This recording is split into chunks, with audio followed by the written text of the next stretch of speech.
nakaraan, parang natatamad talaga ako. Pero tinatamad ko talaga ng pagtito. So, ito na yun.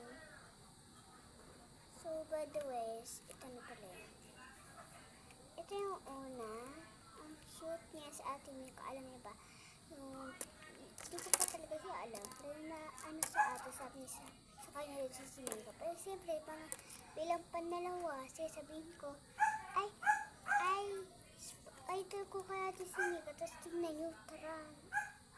Ang cute niya, diba?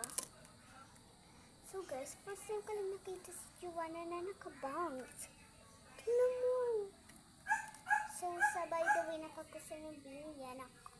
Na-comment lang kayo sabi niya. At si Sophia, na pahingi pa ng bini. At sure, pumunta ka sa amin. Char.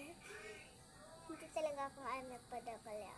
Kaya kayo, kung gusto niya na ganito, nagpaano kayo sa pinsan ko. Pero wala na talaga siya stock. Wala na siyang ganito. Kasi inubos ko na siya alang-araw.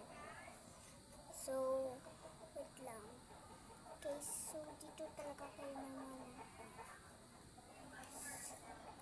Wait lang guys.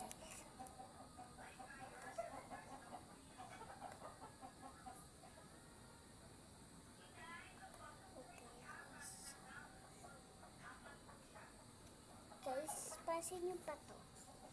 Ayan, oo, pansin nyo ba to? Yes, walang bili guys. Nagsimula ako ng pag-ganto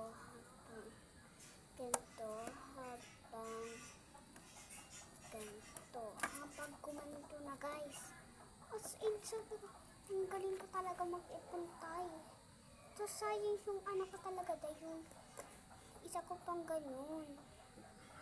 Grabe, idol ko pa naman yung pini. So, sayang pa isa kong ganito. Nawala lang talaga. As in, ando na talaga. Tandaan nyo ba yung bracelet? Ayan. So, by the way, sino may idol yan kay Kuromi? So, balitan. Ayan. Alam niyo ba?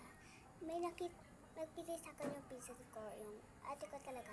Nag-stress siya sa akin, sabi niya, may nakuha daw siya yung idol ko si Mika. Binigay siya sa akin. Tapos kayo, nagtitiktok ka ng gano'n ako, pag gano'n. Tapos, yung araw, Dobby, hindi ako alam mag-inis. Kasi grade 2 pa lang ako noon, na yung grade 3. Tapos sabi ko, bakit tarang